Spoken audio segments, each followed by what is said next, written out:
예, 그럼 또 강의 시작하겠습니다. 안녕하십니까? 네, 아유, 뜨문뜨문 뵙는 것 같습니다.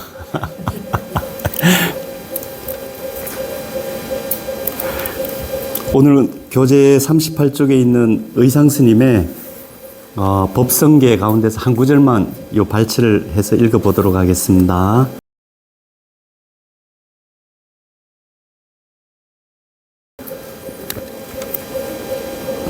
능인 해인 삼매 중에 번출여의 부사의 하사 우보 익생 만호공이나 중생은 수기 득이익이니라. 능인 요거는 샤카무니의 의역입니다. 예, 석가족의 성자 해가지고 샤카무니 그러죠. 이거를 석가모니 음력하면 요래 하고요. 의역하면은 능인 요래 의역을 합니다. 그 대구에 능인 고등학교 있죠. 석가모니 고등학교입니다. 능인께서 해인 삼매 중에 이거 함경에 보면 해인 삼매가 나오죠. 저 넓은 바다가 있는데요. 이제 바다라고 하는 건 진리의 세계를 비유하는 겁니다. 근데 그 광대하지 않습니까? 근데 그 광대한 바다에요, 잔잔하게 바람이 잦아들고, 이게 이제 우리 중생의 헐떡거리는 마음이 쉬는 걸 그래 비유합니다. 거기에다가 저 둥그런 보름달이 환하게 뜨면은 바닷속이 환하게 다 드러난다는 겁니다.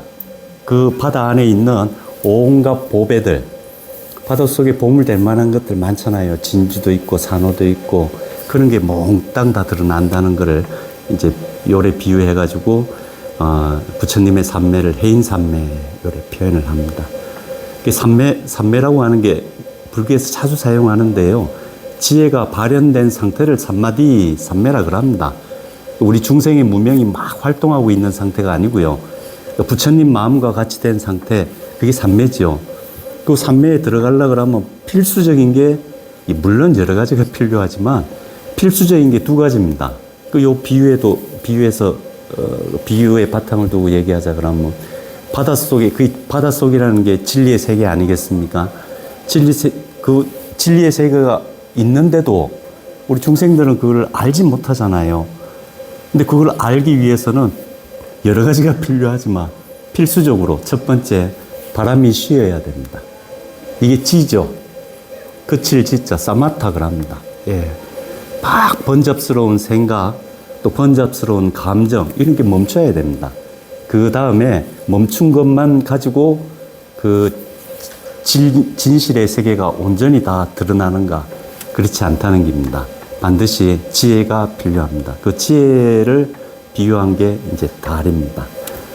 그래, 고요한 바다에, 바람이 잦아든 잔잔한 바다에 둥그런 보름달이 환하게 떠서 그 바다가 소정하고 있던 온갖 보물들이 환하게 바다까지 드러난 상태, 이걸 해인삼매라고 합니다. 이 깨달음의 세계를 비유한 거죠. 예. 능인께서 해인삼매 중 해인삼매 가운데서 번출여의 부사의 하사, 번출, 이거는 빈번하다, 지금도 사용하는 단어죠. 예, 이거는 쉬지 않고란 뜻입니다. 쉬지 않고 부처님께서 법문을 쏟아낸다는 겁니다. 쏟아내다. 여의, 근데 쏟아내는데요. 부처님은 자유자재로 설하시는 분입니다. 예, 우리 이제 이게 역량, 이런 걸 역량이라 그러죠. 뭔가 재주를 가지고 있다 그래도 그거를 표현해내는 솜씨는 사람마다 다르지 않습니까? 예. 재주를 가지고 있어도 그걸 펼치는 데 있어 다 각각의 역량이 다릅니다. 근데 부처님께서는 그 지혜와 고요한 마음, 그 마음 속에 또 그걸로 인해서 드러난 진리의 세계에서 새롭게 드러난 그런 보물들을 자유자재로 사용한다는 겁니다. 예. 이걸 여의 그럽니다. 부사의. 근데 이 부처님께서 이렇게 자유자재로 펼쳐내시는 솜씨가 그걸 우리 이제 법문이라 그러죠. 부처님께서 보여주신 84,000 법문이라고 표현합니다. 근데 이 법문은 중생들의 생각으로는 가히 생각으로 헤아리기가 어렵습니다. 예. 그래서 부사익을 합니다.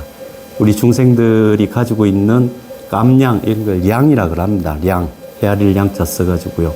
인식의 능력, 이 정도로는 참 미치기가 어렵습니다.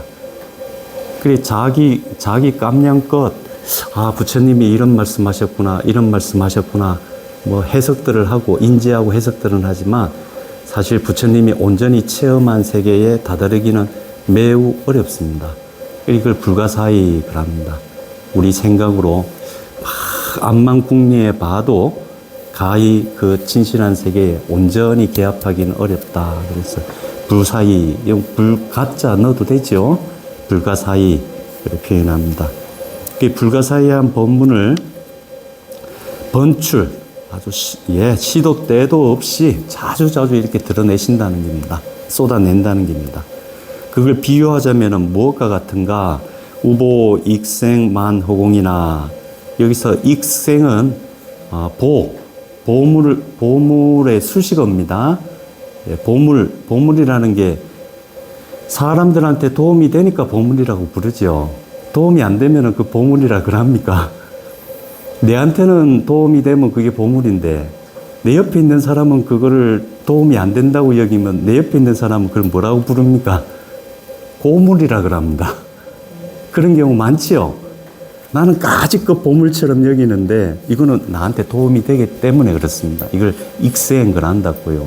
예, 나한테 도움이 되니까 보물이라고 여기는데 옆에 사람은 그거 내한테 별로 도움이 안 된다 여기면 나한텐 보물이지만 그 사람한텐 고물 내지는 쓰레기입니다. 이 여담인데요. 하여튼 보물이 그런 의미라고요. 예, 익생이니까 보물로 불리는 거죠. 지 혼자 보물이라는 게 어디 있습니까? 다 관계 속에서 그 의미가 주어지는 거죠. 그래, 중생들을 이롭게 하는 보물을, 여기서 우는 동사로 쓰였습니다. 뿌리다, 비처럼 뿌리다라는 뜻입니다. 비처럼 내리다. 예. 비처럼 내리는데 그 비처럼 내리는 보물이 어느 정도인가? 만허공, 온 허공에 꽉 찼답니다. 예. 부처님께서 우리 중생을 이롭게 하는 보물을 우리한테 비처럼 내려주시는데 그게 특수한 장소나 특수한 시간에만 또는 특수한 사람을 통해서만 얻을 수 있는 게 아니고요. 만허공이라는 겁니다. 이건 공간적으로 꽉 찼다는 것은 여기 생략되어 있지만 시간적으로도 지속적이라는 말이 앞쪽에 보면 번출 나왔지요. 지속적으로 부처님께서 우리에게 펼쳐주신 법문, 진리로 들어가는 문이 항상 어디에나 변제하도록 이미 시설해 주셨다는 겁니다. 그래, 그 다 이유가 뭔가? 중생이 이롭게 하고자 하는 거죠. 그렇죠? 보물이 꽉 찼다는 겁니다. 예. 하지만 부처님이 이거 본인 위해서 앞에 불가사의 요 뒤에는 법문이 생략되어 있는 겁니다. 예, 불가사의한 법문을 이래 막 온 호궁의 시도 때 시간과 상관없이 공간과 상관없이 언제 어디서나 누구나 누릴 수 있도록 펼쳐 주셨지만 이 부처님께서 이걸 84,000 법문이라 그러죠. 상징적으로 하도 많다 그래가지고요. 부처님께서 이 84,000 법문을 설하셨는데요. 이거 누구 위해서 설했을까요? 이런 생각 해보신 적 있습니까? 저는 이 생각을 좀 오랫동안 한 적이 있습니다. 경전을 어린 시절부터 경전 보면서 이런 생각을 많이 했는데요. 제가 느끼기에 부처님은 본인을 위해서 말한 적이 저는 단 한 번도 없다고 생각합니다. 그러니까 본인의 위신을 세우거나 또 넘한테 이기기 위해서, 예, 자기가 우위에 서기 위해서나 또는 말을 통해 가지고 뭐 좋은 공약물을 받기 위해서 음식이나 옷을 한번 잘 받아볼까 싶어 가지고 그런 목적을 두고 법문을 하신 적은 없다고 생각합니다. 이 생각을 좀 오래전부터 했었습니다. 부처님은요, 말을 했다 그러면 꼭 이 말을 듣는 사람을 이롭게 하기 위해서 했습니다. 그러니까 그 목적이 다른 겁니다. 우리 중생들은 말했다 그러면 누굴 위해서 말합니까? 참 또 이거 돌아봐야 됩니다. 예. 저부터도 그렇습니다. 그럴 때가 막 깜짝깜짝 놀랄 때가 있습니다. 곰곰이 되돌아보면은요, 결국 나 좋으려고 어떻게 나한테 좀 도움이 되나 싶어가지고 말 꺼내는 경우가 거의 대부분이죠. 예, 거의 대부분입니다. 하지만 부처님은 그런 분이 아닙니다. 예. 목적이 오직 내가 이 진리를 깨달음으로 인해서, 예, 이 깨달음으로 인해서 내가 온갖 고뇌가 사라지고 언제 어디서나 행복을 누렸듯이 나처럼 나의 체험이 당신에게 전달이 되어서 당신의 삶에도 편안함이 가득하고 언제 어디서나 행복이 깃들기를 바랍니다. 저는 부처님이 늘 이런 마음으로 법문을 펼쳐셨다고 생각합니다. 예.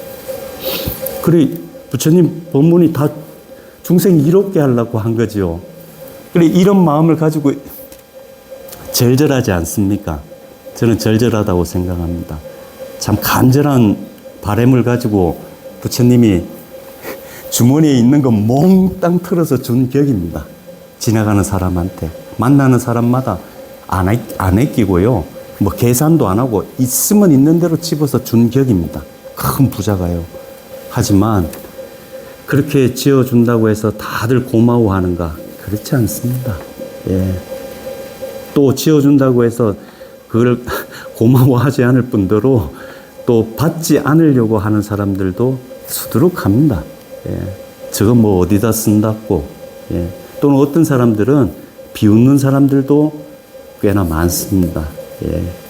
그래, 이런 거를 다 이제 중생들이 그런 부처님이 간절한 바람으로 법문을 하시는데도 제대로 수용하지 못하고 또 수용한 것을 제대로 삶 속에서 구현해가지고 그 열반의 기쁨, 해탈의 자유로움을 제대로 만끽하지 못하는 것을 요 뒷구절에 표현했다라고 생각합니다. 중생들은 어떤가? 자기 깜냥껏 받아들인다는 거죠. 중생은 수기 득이익이니라. 중생은 그런 만큼, 그릇 따라서, 이건 그런 만큼이죠. 자기 그런 만큼 이익을 얻느니라. 이렇게 의상스님께서 법성계라는 개송에서 말씀하신 한 구절을 뽑아 보았습니다. 그릇, 요거는 이제 우리 흔히 불교 집안에서는 금기 그러죠. 예, 금기가 사람마다 다 다릅니다. 익혀온 습관이 다르고 성향이 다르고 또 불법을 공부했다 그러지만 성숙도가 다르지 않습니까? 예, 성숙도가 다릅니다. 부처님 가르침 들었다 그래서 단박에 부처님처럼 된다 그러면 얼마나 좋겠습니까? 근데 저도 이제 저 나름 뭐 잘한 건 아니지만 그래도 부처님 가르침에 뜻을 두고 배워보겠다고 이래 세월을 보냈는데요. 인제서야 수긍이 됩니다. 옛날 어른 스님들이 그 젊을 때는 막 성급하잖아요. 막 알려고만 들고 좀 이해했다 그러면은 알았다 싶어가지고 남한테 떠들기 바쁘고 그렇지 않습니까?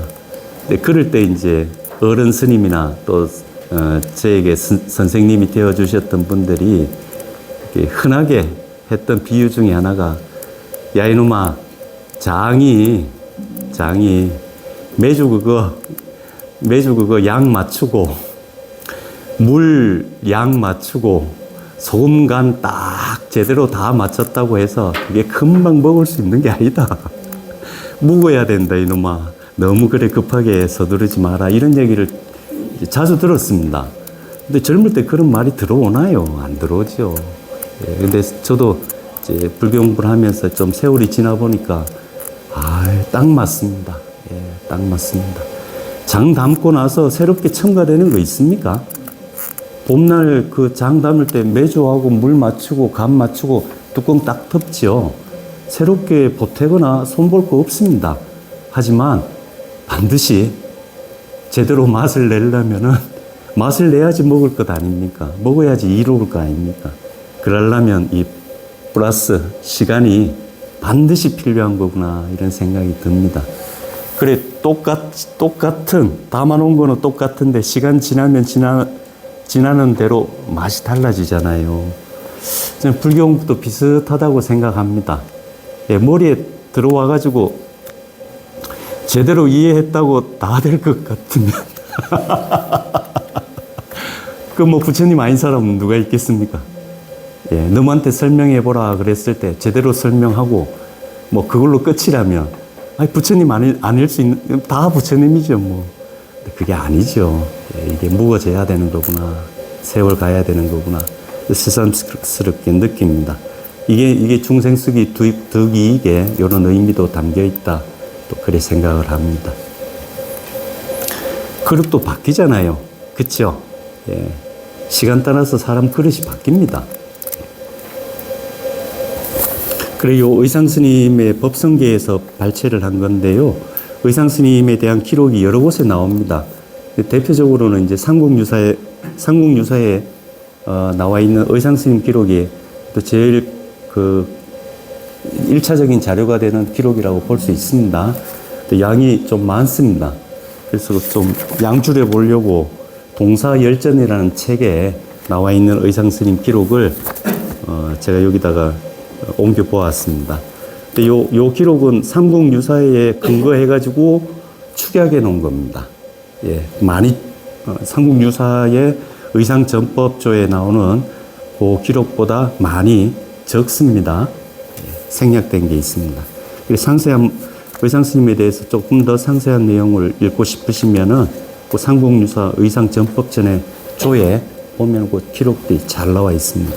한번 읽어보겠습니다.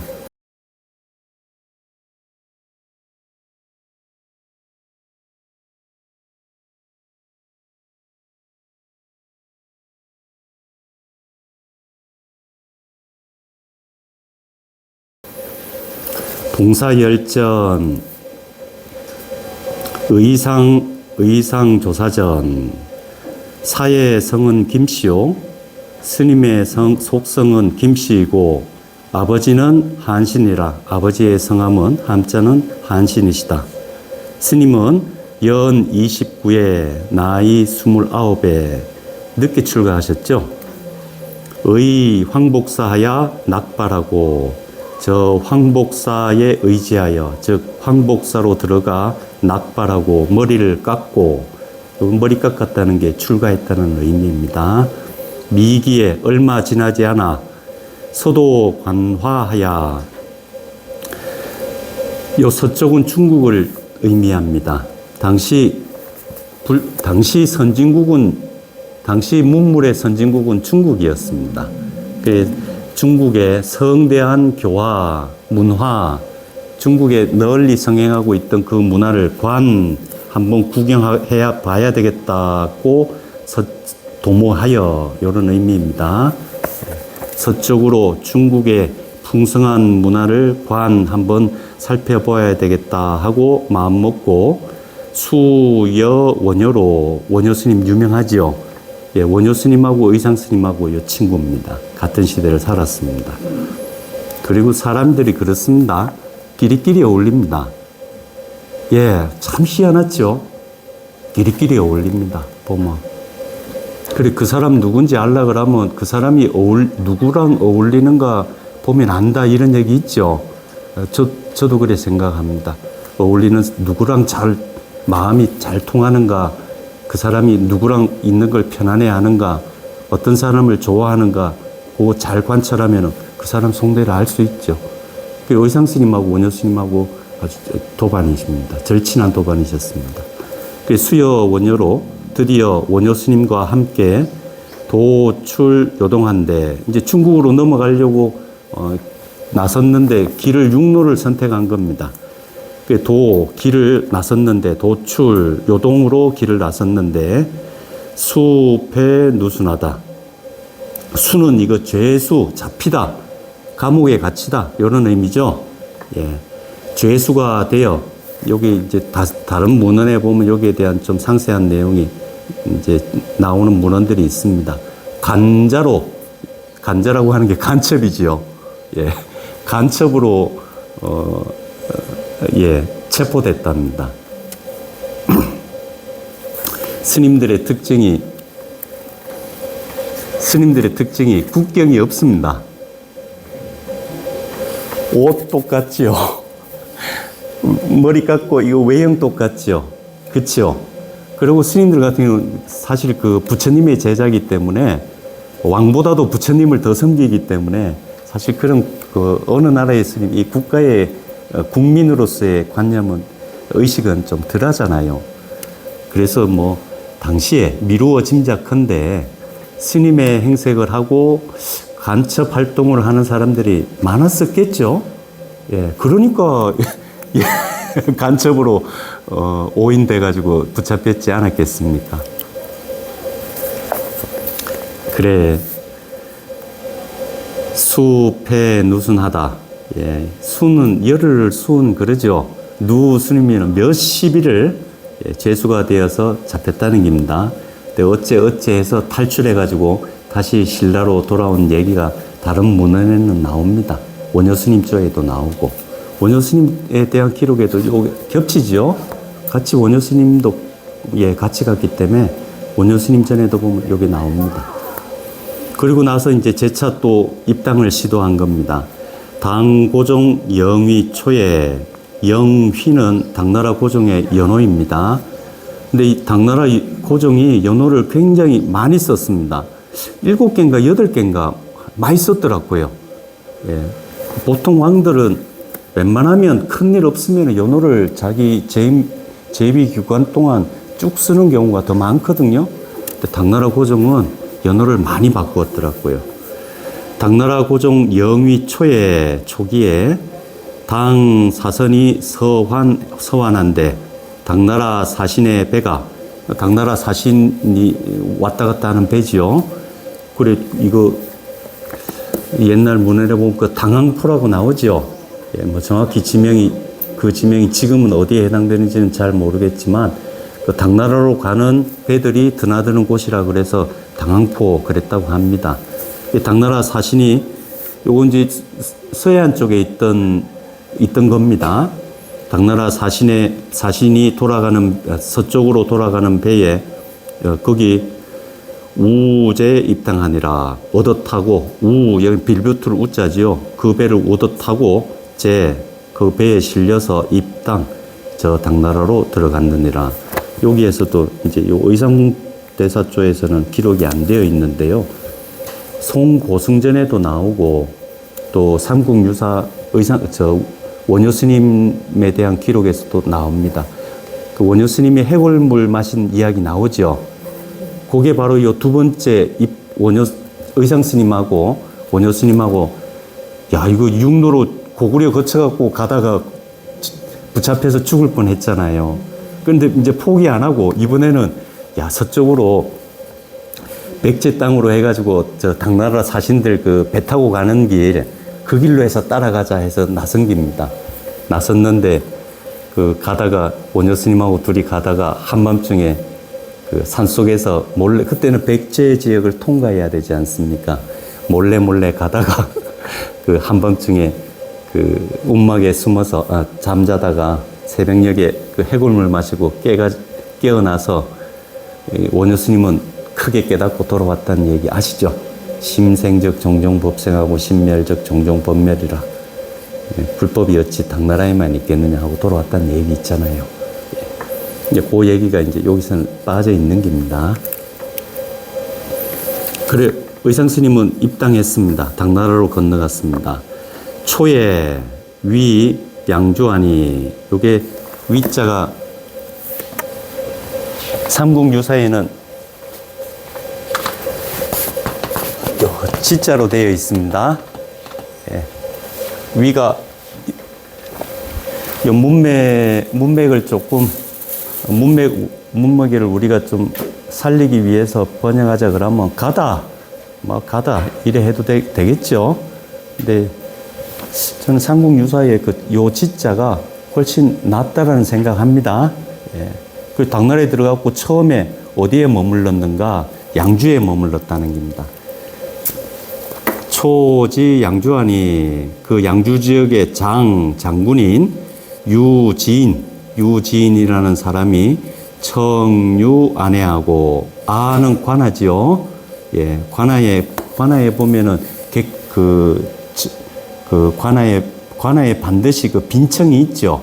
손님들 묵게 하는 공무로 찾아오는 손님들 맞이해가지고 숙식하는 예 객사 빈청 그럽니다. 예, 그게 있습니다. 거기에 머물게 했다는 겁니다. 예. 대접해 준 거지요. 그 지역의 장군인 유지인이 초청해가지고 머물게 했다는 겁니다. 관하 안에 머물게 하고 공양 풍성하니라. 대접을 아주 풍성하게 잘 대접했느니라. 예, 잘 대접했다는 겁니다. 그리고 이제 근데 계속 거기 머물지 않고요. 왕 종남산 지상사하야 이제 찾아간 겁니다. 이 당나라 땅에서 누가 과연 도화덕이 높은 분이십니까? 수소문해가지고 저 종남산의 지상사에 그 화엄의 대가가 있다는 소문을 듣고는 찾아간 겁니다. 왕 종남산 지상사하야. 종남산은 저 당나라 수도가 처음에는 장안에 있었죠. 예, 진시황 때는 예, 안녕하십니까. 진시황 때는 그 함양이라 안 그랬습니까? 예. 그러다 이제 이름이 바뀌어가지고 장안이 된 거죠. 예. 그 장안, 이 종남산은 저는 멀리서 봤습니다. 가면 좋은데 시간이 안 돼가지고 직접 가지는 못했는데,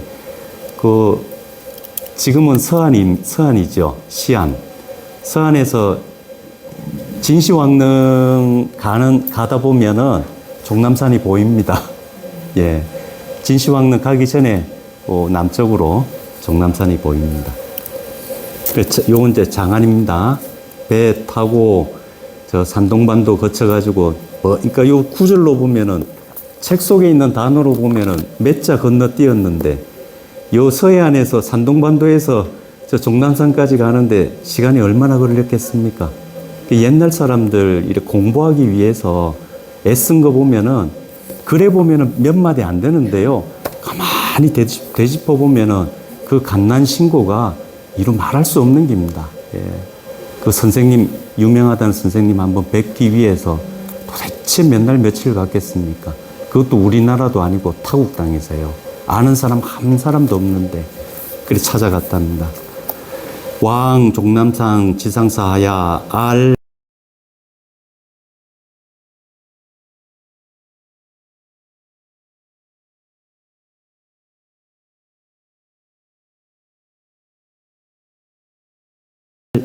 지엄한데 지엄하니 지엄 스님을 아련하니 이제 요 다음에 삼국유사에는 나오는데 요 동사 열전에는 생략된 이야기를 말씀드리겠습니다. 이렇게 찾아갔는데요. 그 다음에 보면은 허위 입시라니 요래 되어 있죠. 그렇죠? 허는 주어가 지엄스님입니다. 지엄스님께서 허락하셨다는 겁니다. 무엇을 허락했는가? 입실이라고 하는 것 지난번에도 한번 말씀드렸죠.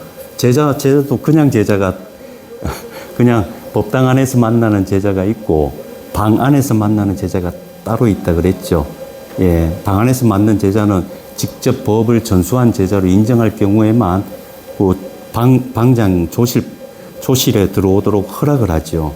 이거는 내 법을 전수할 제자로 인정해서 받아줬다는 겁니다. 그냥 지나가는 사람이 아니고 그렇게 허락했다는 겁니다. 가자마자 허락을 했답니다. 요 얘기가 왜 이런 일이 벌어졌는가? 요 얘기가 삼국유사에는 나오는데 여기는 생략되어 있습니다. 삼국유사에 보면은요, 요 종남산 지상사에 머물던 지엄스님이 화엄 2조입니다. 중국 화엄종 제2조인데 중국 화엄종의 제1조는 두순선사입니다. 그리고 그 법을 지엄선사가 이었습니다. 하루는 잠을 자는데요. 저 해동, 그때 중국에서 우리나라를 해동이라고 불렀습니다. 동해 건너에 있는 나라라고 해가지고요. 저 해동에서 나무가 한 그루 자라더니요. 꿈속에서요. 이 나무가 엄청나게 크게 자라더니요. 한 가지가 이 장안까지 뻗더랍니다. 그래서 자기가 머물던 이 절 위까지 그 가지가 쫙 뻗어 나오더랍니다. 무성하게요. 그런데 그 가지 위에 뭔 봉황의 둥지맹구로 큰 새 둥지가 있길래 신기해서 지엄 스님이 그거를 올라가 봤답니다. 올라가 봤더니 새알이 있는 게 아니고 여의 보주가 하나 있더랍니다. 여기 여의 나왔죠? 예. 여의 보주가 많이 보배주가 거기 하나 턱 있더랍니다. 근데 거기서요 환한 빛이 나는데 사방으로 온 세계 멀리까지 온 나라를 쫙 비추더랍니다. 그러고 잠이 딱 깼답니다. 깨고 나서 야 이건 뭔가 상스러운 일이 있을 징조다 싶어가지고요 직접 마당에 물을 뿌리고 마당을 쓸었답니다. 이거 손님 맞을 준비하는 거죠. 옛날 사람들 표현입니다. 물 뿌리고 마당 쓸었다. 이거는 귀한 손님을 맞이하기 위해 준비했다. 이 의미입니다. 그랬더니 진짜로 의상 스님이 탁 옮깁니다. 그래서 바로 왈가왈부하고 뭐 따져볼 것도 없이 허위 입실 곧장 직전 제자로 받아 중깁니다. 이 얘기가 삼국유사에는 나옵니다.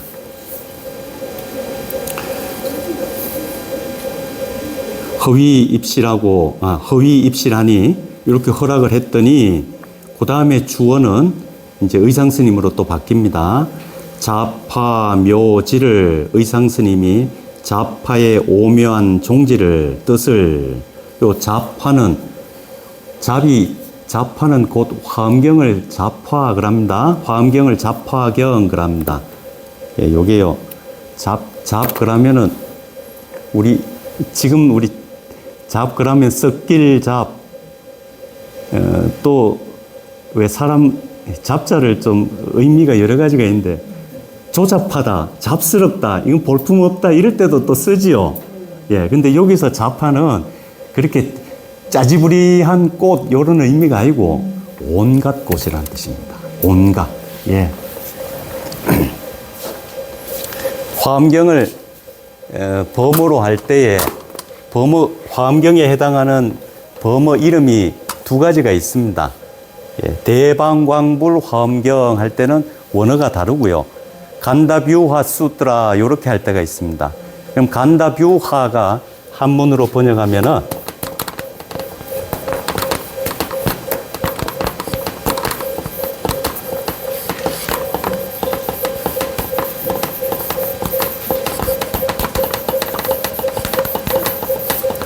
잡화 음식 요래 번역을 합니다.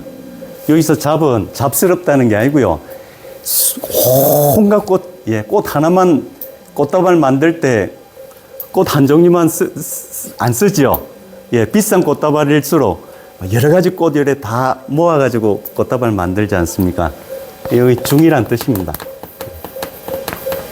일체란 뜻이고요. 온갖 꽃으로 음식 장엄하게 꾸민 경전 이런 뜻입니다. 요게 간다비와 수트라 그럽니다. 그래 자파 화엄경의 묘지 오묘한 뜻을 화엄경의 뜻 금방금방 파악할 수 있습니까? 오묘하죠. 오묘하다는 것은 참 파악하기 어렵다는 뜻입니다. 숨겨진 것 같고 감춰진 것 같고 해서 모든 사람들이 단박에 알기가 사실 어렵지요. 그렇죠? 그래서 비밀장이라는 표현도 그래서 나온 거지요. 그럼 요 뒤에 물론 이제 요 연관지어서 얘기하자 그러면 번출여의 부사의 했죠. 부사의란 뜻입니다. 화엄묘지를 그렇게 참 그게 잘 파악하기도 어려운 화엄경의 깊은 오묘한 뜻을요. 근데 이 의상 스님은 얼마나 똑똑한지 명철한지 부석 유미하니 극하고 유라고 하는 것은 잘 드러나지 않는다는 뜻입니다. 유. 또 미세하다는 것, 미는 미세하다는 뜻입니다. 아주 세밀하고 이런 거를요. 부석 마치 도끼 들고 장작 패면은 쫙쫙 갈라지죠. 의상 스님이 그래 똑똑했다는 겁니다. 장작 가지고 도끼 가지고 장작 패듯이 그 감춰져 있는 뜻을 착착 분석해가지고 그 뜻을 확 드러냈다는 겁니다. 가르쳐 보니까 이런 사람들이 있죠. 예, 제자인데 선생보다 나은 경우 많습니다. 예, 그런 경우 참 예. 부석 유미하니, 그래서 요거를 비유를 든자 그러면은, 남천이 저 본색녀라. 남은 이거 쪽입니다. 청출어람 할 때 그 람입니다. 그 염료, 파란색 염료를 만들 때에 뭘 재료로 삼는가 하면은 쪽이라는 풀을 재료로 삼지요. 근데 쪽 혹시 보신 적 있습니까? 쪽 뭐 그냥 풀입니다. 그냥. 예. 풀인데 거기서 염료 뽑아내면은 그 파란색은 그 풀보다도 훨씬 화려하고 색깔이 선명하죠. 그 희한한 일 아닙니까?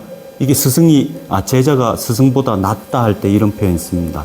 또 천이라고 하는 것은 이거 꼭두선이라는 풀입니다. 이 꼭두선이라는 풀에 뿌리를 재료로 해서 어떤 염료를 만드는가? 홍색 염료를 만든답니다. 그럼 그게 무슨 아름다운 색깔이 있습니까? 근데 거기서 홍색이 나오면은 이 뿌리보다도 훨씬, 예, 기가 막히죠. 이게 청출어람이라고 합니다. 그래가지고요, 저 본색을 잃었다. 이거는 왜 흔히 우리 지금도 쓰는 표현입니다. 무색해 하였다. 그러죠? 예. 그 스승을 능가했다는 뜻입니다. 예. 제자가 스승을 능가했다. 저쪽과 꼭두선이가 본래 자기의 색깔을 잃어버렸다. 무색해 하였다. 당고종 함형, 함형도 고종의 연호입니다. 당고종 함형 원년 경우에, 함형 원년은 찾아보니까 670년입니다. 670년에 황국하고 신라로 돌아와 의봉 원년 병자에, 의봉 원년은 676년입니다.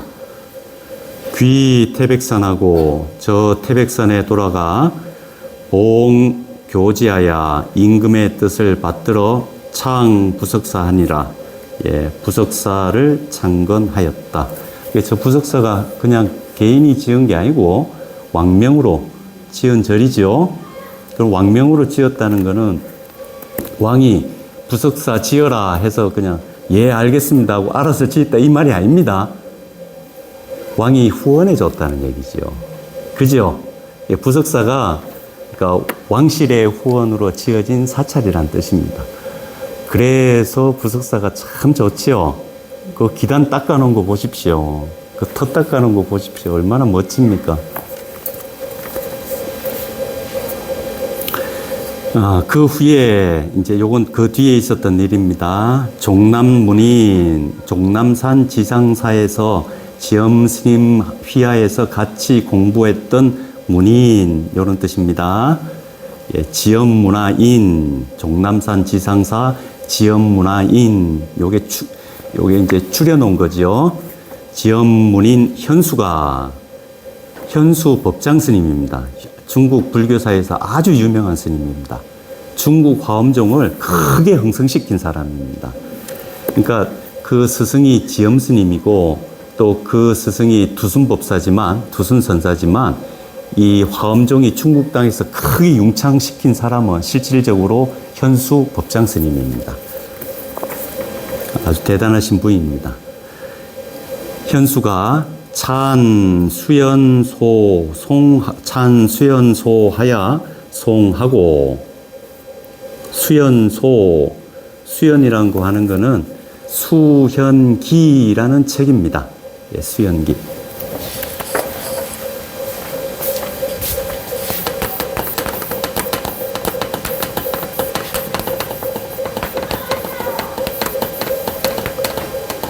지엄 스님이 화엄경의 요지를 정리해가지고 수연기라는 책을 지었습니다. 근데 아까 화엄경에 묘자 썼지요. 화엄경의 깊은 뜻은 음미해가지고 참 알기가 어렵지 않습니까? 그러니까 세상 사람들이 그 오묘한 뜻을 좀 쉽게 이해하도록 하려고 지엄 스님이 방법을 써서, 그러니까 쉽게 풀어서 얘기한 게 수연기입니다.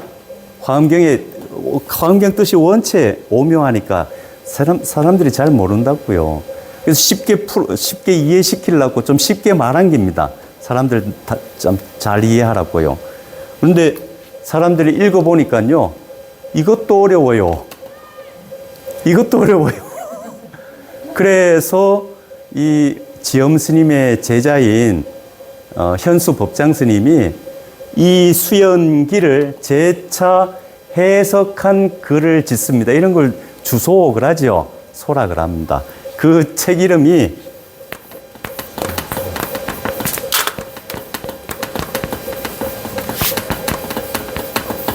탐연기입니다. 예, 탐연기인데 이 탐연기라는 책의 성격이 수현기에 대한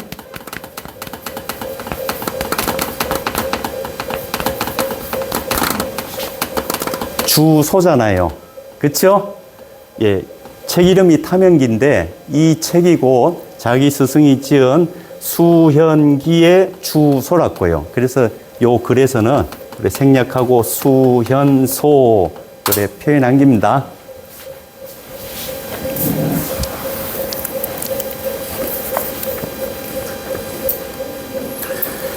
차한 수연소하야 송하고 예, 보냈다는 겁니다. 보내고 병 아울러서 봉서왈 서는 편지지요. 편지를 올리면서 말하기를 편지글에서 이렇게 말하였다. 서경 숭복사 성 법장이 이제 당나라가 처음에는 당나라도 장안의 도읍을 정했다가 낙양으로 천도하지요.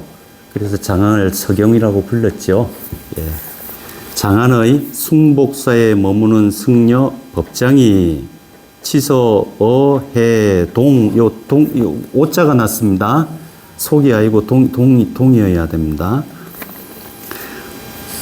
신라 화엄법사 하노이다. 신라의 화엄법사이신 사형 의상 스님께 편지를 보냅니다. 이게 첫 구절입니다.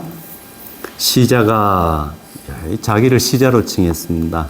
그러니까 연배가 이 법장 현수 법장 스님보다 의상 스님이 연배가 높았답니다. 예.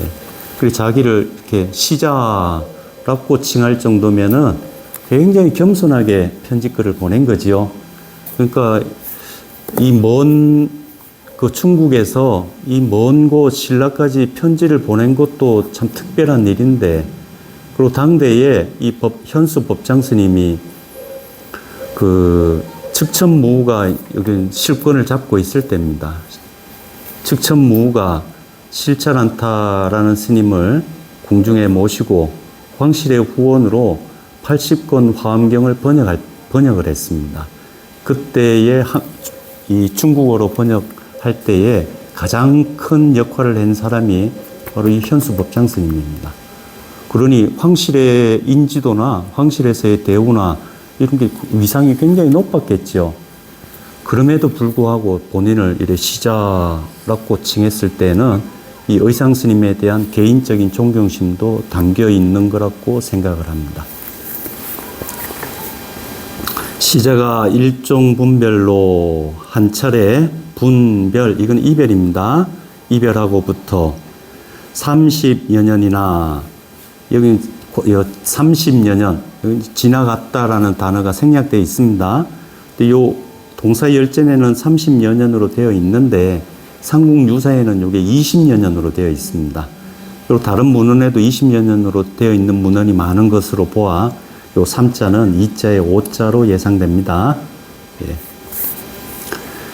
20년은 한번 이별하고 스님과 이별한 뒤로 다시 만나지 못하고, 예, 이게 일종 이별이죠. 예, 일종 분별입니다. 벌써 20여 년이나 흘렀습니다.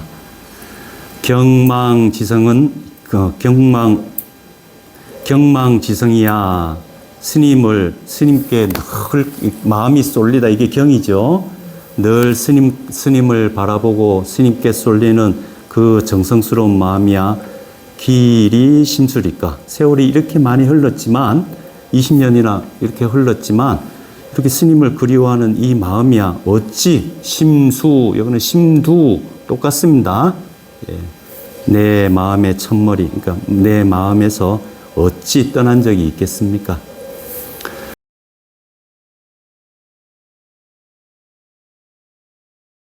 그런데 거기다 더해서 가 이 연운 말리오 예, 여충국 땅 장안에서 저 신라까지 연운이 말리오 안개와 구름이 자욱한 그 길이 말리길이나 해당되고 해륙이 천리라 여기 리로 되어 있는데요. 삼국유사에는 이게 중자로 되어 있습니다. 해륙 천중이라 예.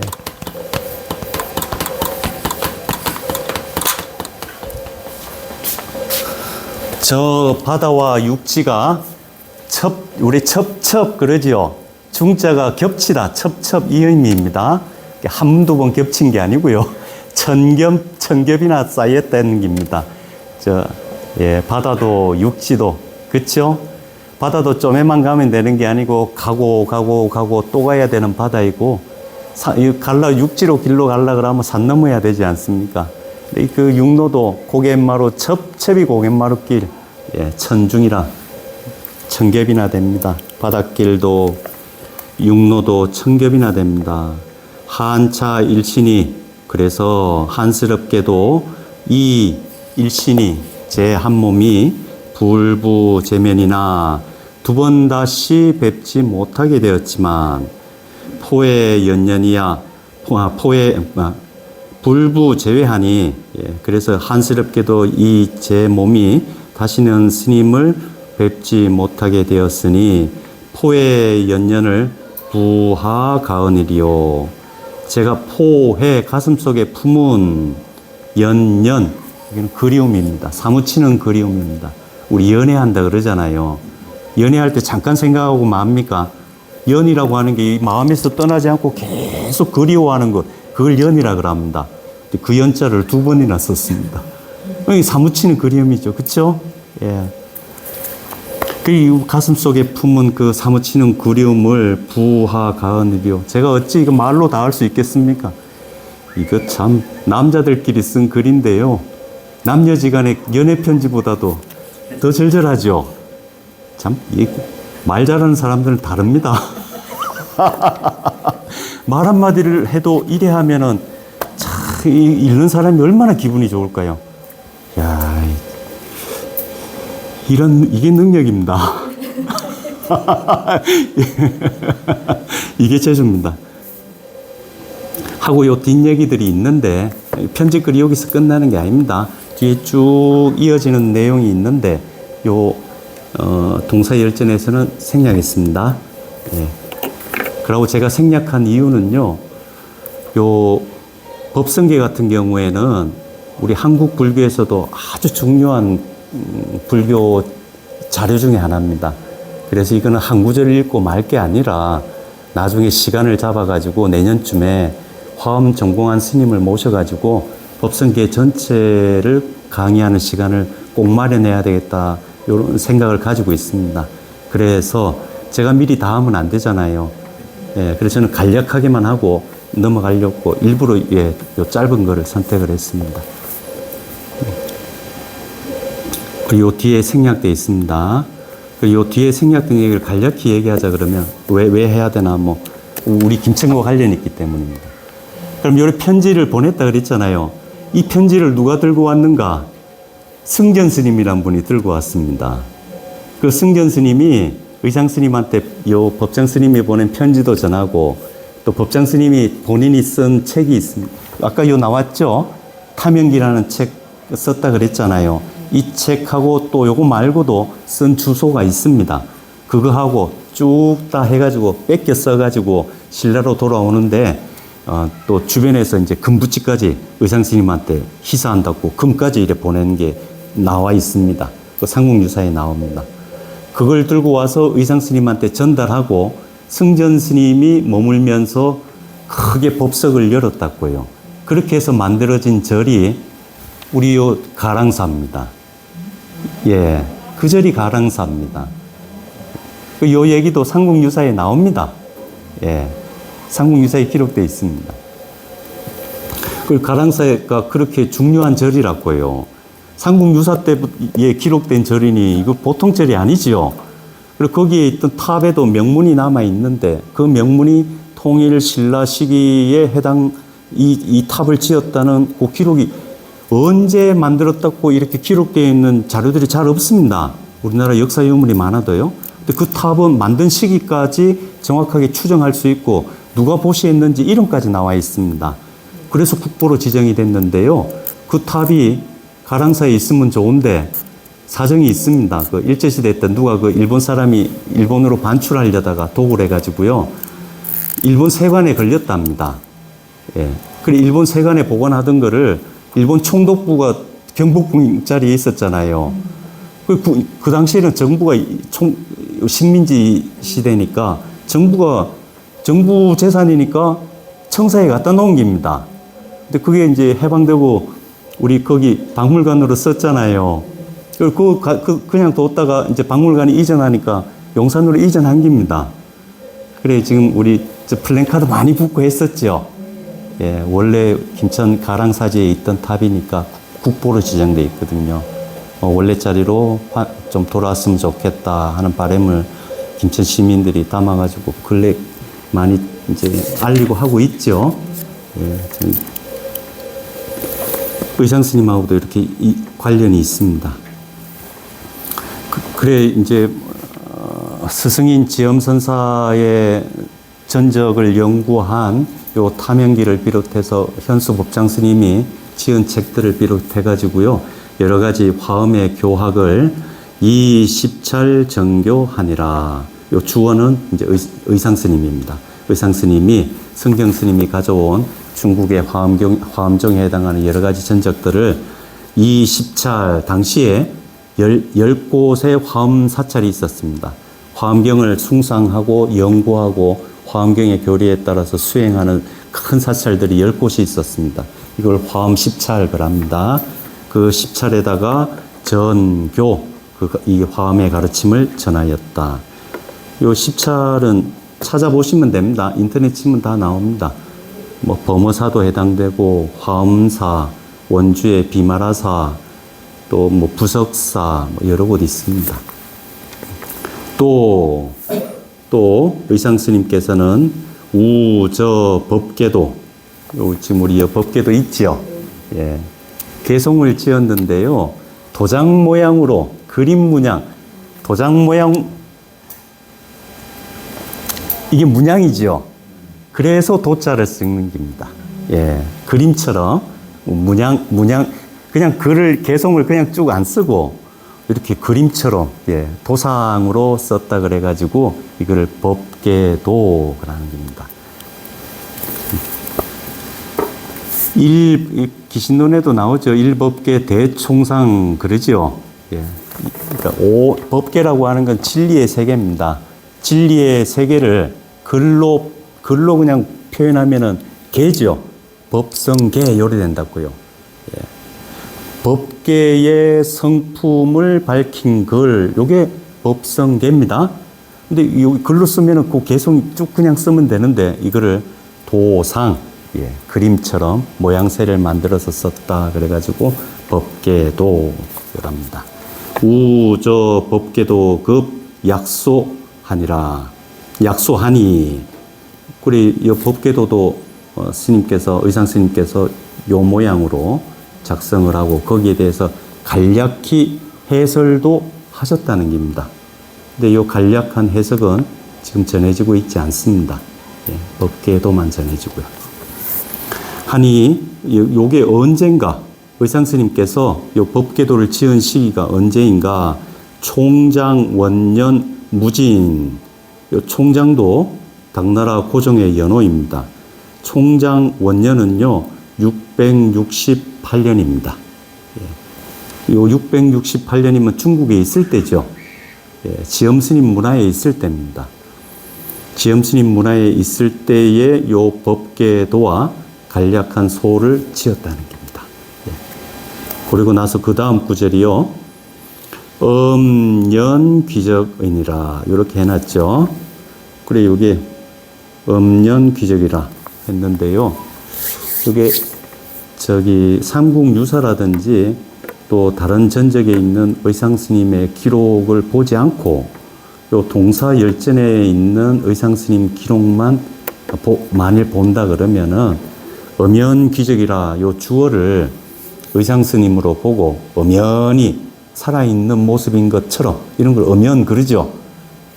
살아 계신 모습인 것처럼 귀적 스님들 돌아가시는 것을 정멸의 세계로 돌아갔다 열반하셨다 이렇게 표현합니다.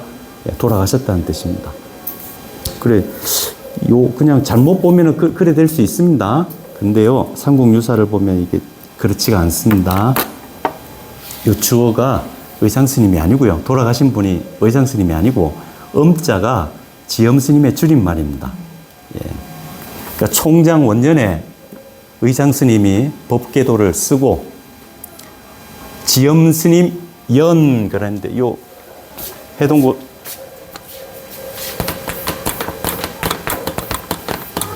예 삼국유사에는 역자로 되어 있습니다.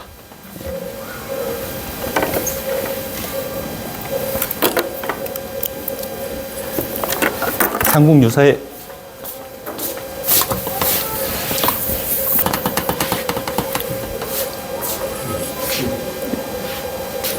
열이 되어 있습니다. 이러면 이게 정확하죠? 그렇죠? 법계도는 언제 완성하였는가? 총장 원년 무진년에 완성했는데 그 해에 지엄스님 역시 돌아가셨다. 이렇게 표현되어 있습니다.